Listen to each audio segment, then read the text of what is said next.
ક્યારે આમ આકાશમાં જોયું છે પક્ષીઓ કેવા આમ સહેલાઈથી ઉડતા હોય જાણે ગુરુત્વાકર્ષણ જેવું કંઈ છે જ નહીં એમના માટે.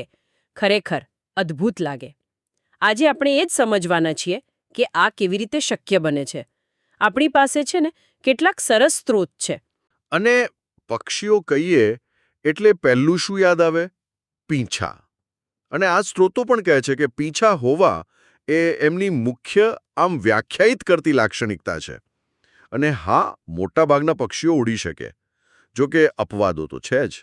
હા, પેલું શાહમૃગ સ્ત્રોતમાં છે એનો ઉલ્લેખ. એ નથી ઉડી શકતું. ચાંચ પણ હોય છે એમને, એ પણ એક ઓળખ. પણ ખરી મજા તો એમના ઉડવામાં જ છે. કેવી રીતે એમના આગળના પગ પાંખો બની ગયા અને એનાથી ઉડાય કેવી રીતે?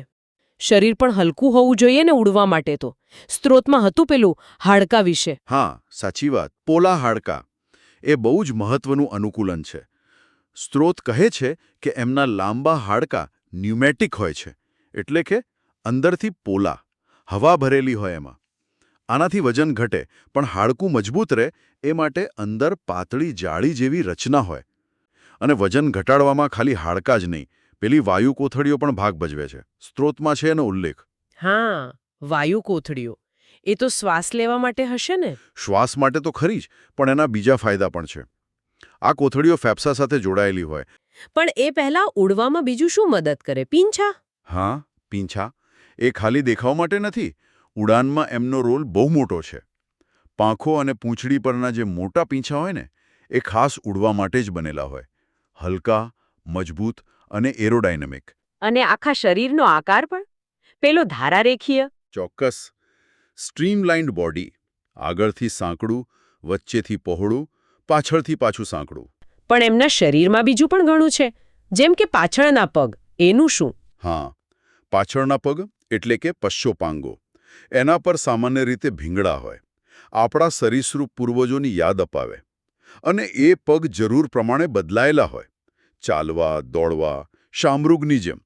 કૂદવા, તરવા, બતક કે પેંગ્વિનની જેમ. કે પછી ડાળી પકડવા. બધાના અલગ અલગ.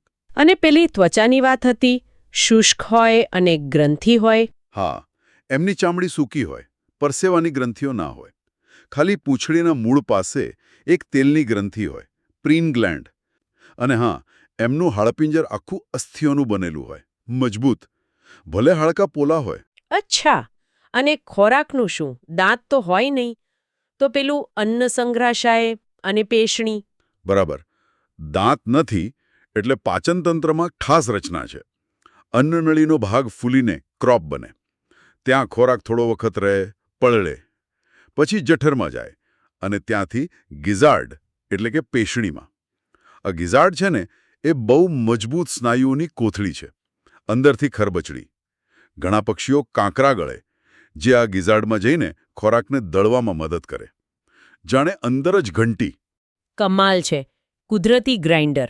આટલી બધી મહેનત ખાસ કરીને ઉડવાની, એના માટે ઊર્જા અને ઓક્સિજન તો પુષ્કળ જોઈએ. એ ક્યાંથી આવે? અહીં હૃદય અને શ્વસનતંત્ર કામ આવતા હશે ને? ચોક્કસ. અહીં જ એમની આંતરિક રચનાની શ્રેષ્ઠતા દેખાય છે. એમનું હૃદય સસ્તનોની જેમ જ 4 ભાગમાં વહેંચાયેલું હોય છે. 2 કર્ણક, 2 ક્ષેપક. એટલે શું થાય કે ઓક્સિજનવાળું અને ઓક્સિજન વગરનું લોહી ક્યારેય ભેગું ના થાય. આનાથી કોષો સુધી ઓક્સિજન બહુ ઝડપથી અને કાર્યક્ષમ રીતે પહોંચે. ઉડવા માટે આ બહુ જરૂરી છે. અને ગરમ લોહીવાળા પણ હોય છે ને? હા, એટલે કે સમતાપી. વાતાવરણ ગમે તેવું હોય, શરીરનું તાપમાન જાળવી રાખે. આપણી જેમ. આનાથી એ ઠંડીમાં કે ગરમીમાં ગમે ત્યાં સક્રિય રહી શકે. પણ આ તાપમાન જાળવવા સતત ઊર્જા વાપરવી પડે. એટલે ખોરાક પણ વધારે જોઈએ. અને શ્વાસ લેવાનું? પેલી વાયુ કોથળીઓ ફરી આવી. હા, એમનું શ્વસન તંત્ર અદ્ભુત છે. ફેફસા છે, પણ આપણી જેમ ફૂલે સંકોચાય નહીં. પણ પેલી વાયુ કોથળીઓ છે ને, એના લીધે હવા ફેફસામાંથી સતત એક જ દિશામાં વહેતી રહે. શ્વાસ લો ત્યારે પણ અને કાઢો ત્યારે પણ. અચ્છા, પ્રજનન વિશે ટૂંકમાં શું કહે છે સ્ત્રોત? પ્રજનનમાં સામાન્ય રીતે નર માદા અલગ દેખાય. ફલન શરીરની અંદર થાય અને તેઓ ઈંડા મૂકે છે. એટલે કે અંડપ્રસવી છે.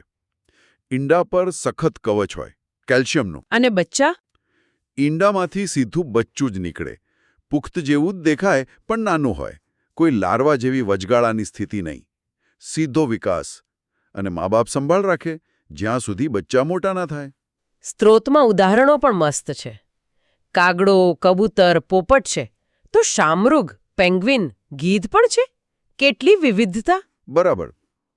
આ જ તો બતાવે છે કે પક્ષીઓ કેટલા અલગ અલગ વાતાવરણમાં ગોઠવાઈ ગયા છે. સામાન્ય ઉડનારા કાગડો, કબૂતર, પોપટ. તો જમીન પર દોડવામાં ચેમ્પિયન શાહમૃગ, સુંદર પીંછાવાળો મોર, બરફના પાણીમાં તરતો પેંગ્વિન જે ઉડી ના શકે, અને ઊંચે ઉડતું શિકારી અને સફાઈ કામદાર ગીધ. લગભગ દરેક જગ્યાએ એમણે અનુકૂલન સાધ્યું છે. તો આખી વાતનો સાર શું? શું શીખ્યા આપણે? મને તો એવું લાગે છે કે પક્ષીનું શરીર એટલે ઉડવા માટે કુદરતે બનાવેલું એક પરફેક્ટ મશીન. હું સહમત છું.